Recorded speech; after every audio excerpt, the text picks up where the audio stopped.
I'm an Air Force airman. I am a bow hunter. I am a fisherman. I am Mark of all trades. By now, if you haven't heard of saddle hunting, you've been under a rock. Tethrd, for example, has been marketing hard, joining forces with some of the biggest names in the industry. The hunting public has done videos with Tethrd really talking about the good points of saddle hunting that it has to offer to hunters. Chris B has met up with them as well. Tethrd is hitting hard all the blue-collar, relatable hunters that are out there today. The question that I keep asking myself is it worth all the hype?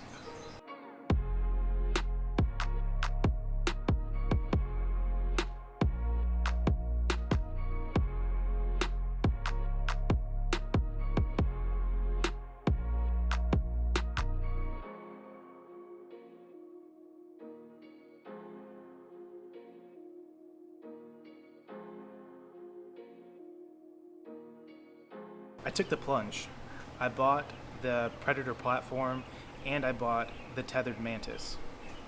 I had a background knowledge on technical rescue and I do it in my job, so I knew that I didn't need to take the plunge and get the ropes that Tethrd offered.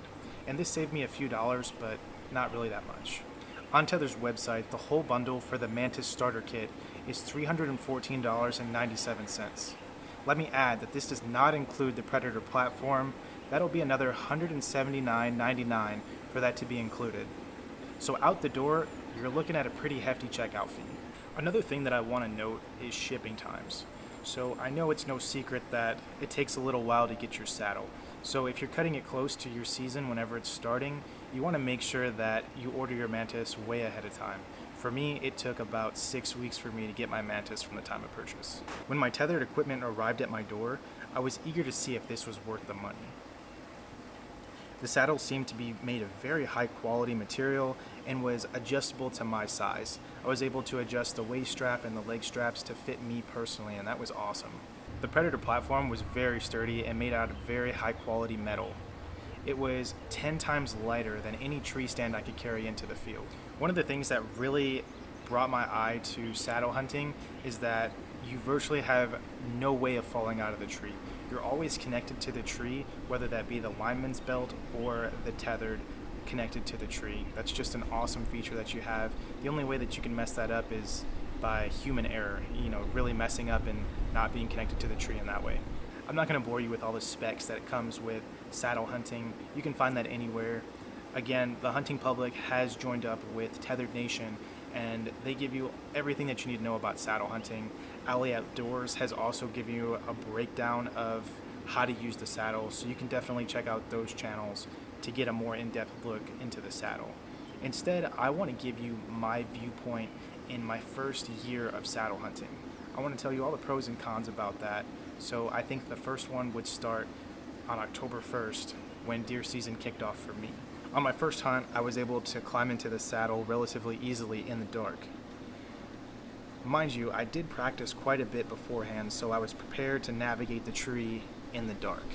And I'm just letting you know from past experiences, setting up in the dark in the saddle was 100 times easier than doing it with a metal tree stand in the dark. My first encounter with a deer from the saddle happened on October 11th, 2019.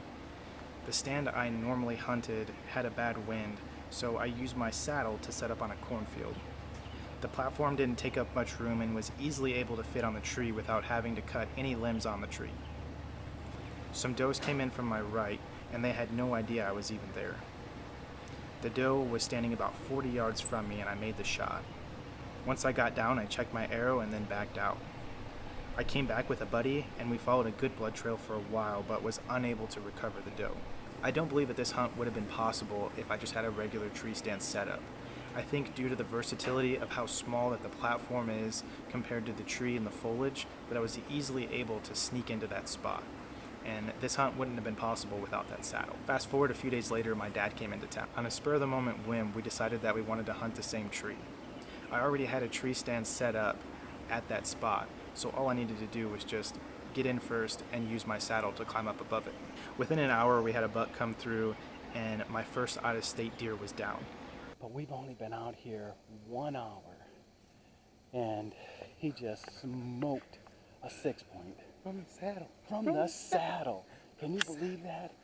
For me personally, I don't think that deer would have come through and hurt us if he heard us setting up another metal tree stand.